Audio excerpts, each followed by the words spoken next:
Seasons now with name, division, likeness being legislated. How is Fresno State managing that landscape? Obviously, a lot of coaches here have been talking about that. Yeah, we just try to stay in our lane, really. We do have a collective now, Bulldog Bread, that I think is instrumental and absolutely necessary for us to compete in our lane. And I think that's where we just need to stay. We're going to lose some players over time. It's just the way it is, which hurts my heart, not just because of their talent level, but because they've been in our program 2-3 years. They're the leaders of our program. They're singing the messages. They're holding it together, and all of a sudden they leave. But I can't hold that against the players. I mean, the players, it is what that is. Until there's some guidelines around it, we're always going to run the risk, because if we're successful, our players are going to be sought after, right? It's like free agency, So every year you have to be ready for free agency. And, what would it be like if the NFL every year, every player in the NFL was a free agent? It'd be pretty difficult, right? And so that's kind of what it is right now. But I don't hold it against the players at all. On the flip side, the portal thing, I think, is good for players who are stuck in a depth chart problem to be able to get re-recruited, to make sure they only have a certain window of opportunity, to make sure they take advantage of their window of opportunity to get between the lines and actually play. But the NIL thing, we just, we need to stay in our lane and do our thing, and if that's good enough, it's good enough. If it's not, we just have to find the right players that are comfortable and want to compete in our lane.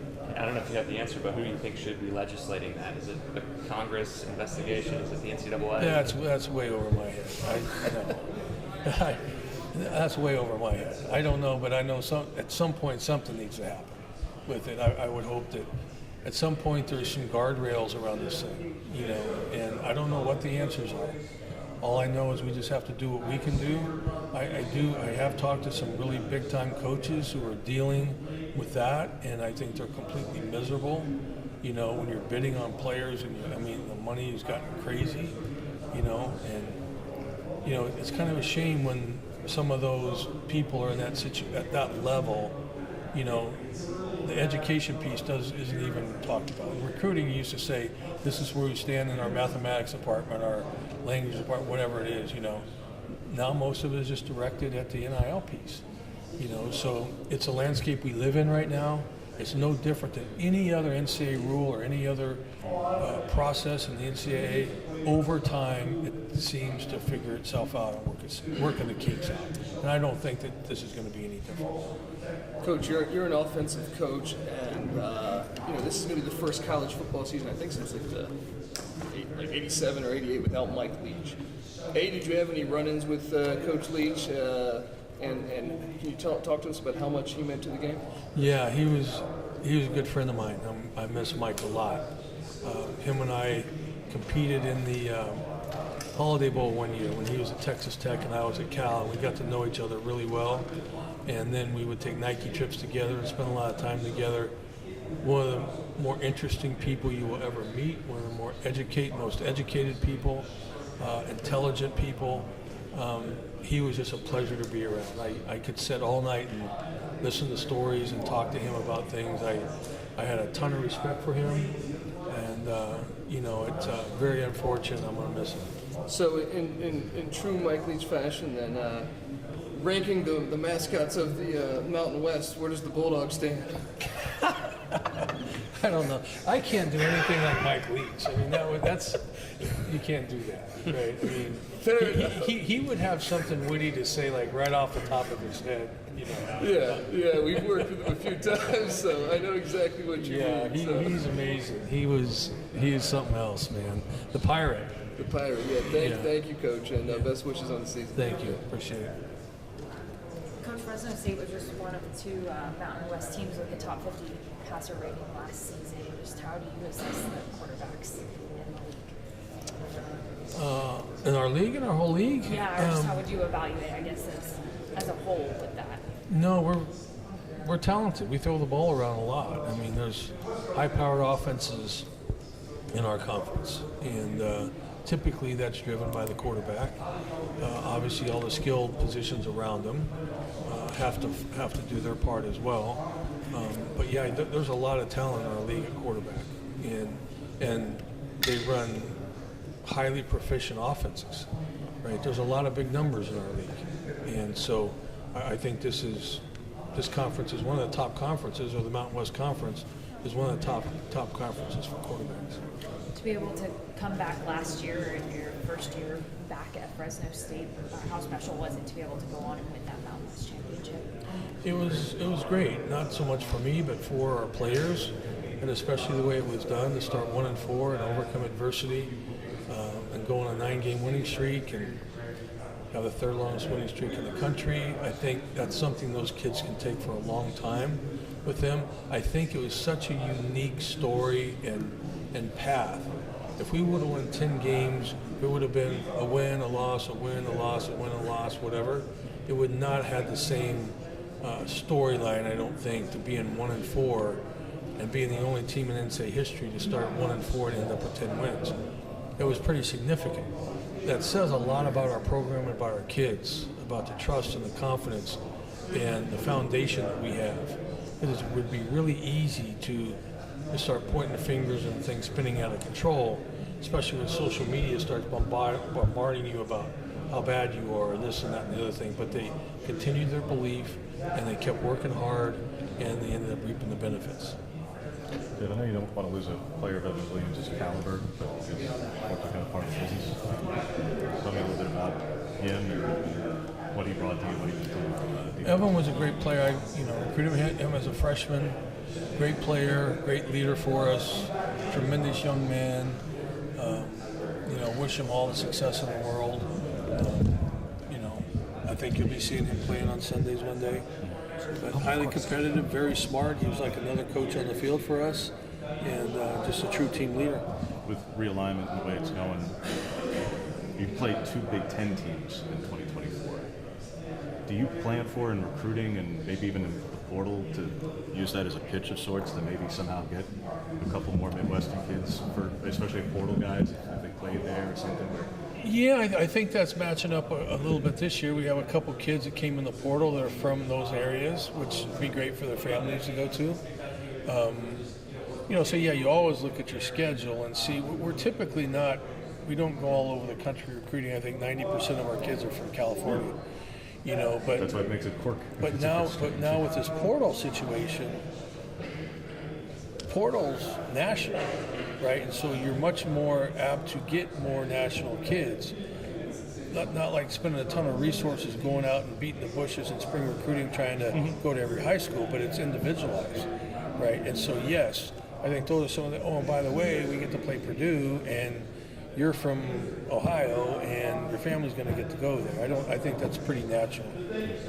There's talk this offseason about the possibility of playing spring games against opponents, whether it's FCS or Power 5 or what have you. What are your thoughts on that? If you had the opportunity to play a spring game against Sacramento State or something, or maybe to go on the road and play Cal or Stanford in the spring game, would that be something that would be? I don't think I'd be a fan of that. Because our spring games are just another practice, and we want to make sure that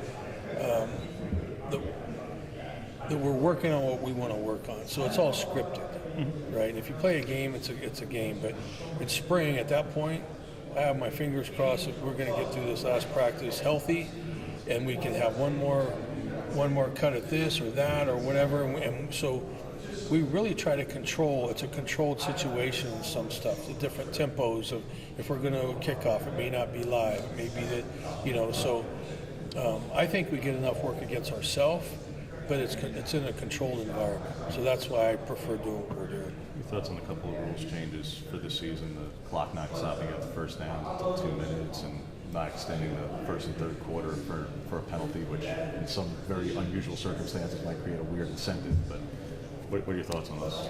I think they're fine. I think they'll be fine. The one rule that I've been kind of outspoken with that I'm not a fan of is you can't have back-to-back timeouts. To me, you have 3 timeouts. It really doesn't matter when you use them. I get the reasoning why, and it's about not being able to ice the kicker twice. Okay, then just put it on the extra point play or the field goal play where you can't ice the kicker. But besides that, it's going to come back to bite somebody this year where something happens, quarterback helmet comes off, you have to call a timeout to keep it in the game. Then all of a sudden you have the wrong personnel going in the game. You need to call that, but you can't. I just don't understand that rule.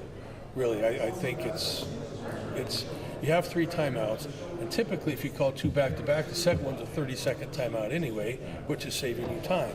And that's what the impetus of the whole rule is to save time. So that's the only rule that I really am not a fan of. How many, with players now being able to take unlimited officials, particularly in the portal era, what's the right number for the institutions? I know it's increased to 70 for the year, but should it be 70? Should it be 100? Should it be unlimited? Whatever the budget allows. What's the right number for how many officials you should be able to vote? Yeah, I don't know what the right number is. I kind of like what our number is. I mean, to tell you the truth, you can only take so many players, right? I mean, it's not like your roster is increasing. You can only have 85 guys on scholarship, right? So that's not changing. If it went up to 125 guys on scholarship, then maybe you might have to have more. NIL is maybe having a little bit of a Well, there's no doubt about that, but at some point they're going to commit to you, right? And once they commit, then you stop taking trips, right? So, and that would be the next thing that I would really vote for is some sort of a signing period for portal kids that lock them down so that it's not, you take a commitment from somebody, you're counting on them, and then all of a sudden 2 weeks later they got offered this NIL deal to go somewhere else, and now they're gone. So there's no real signing date for portal kids.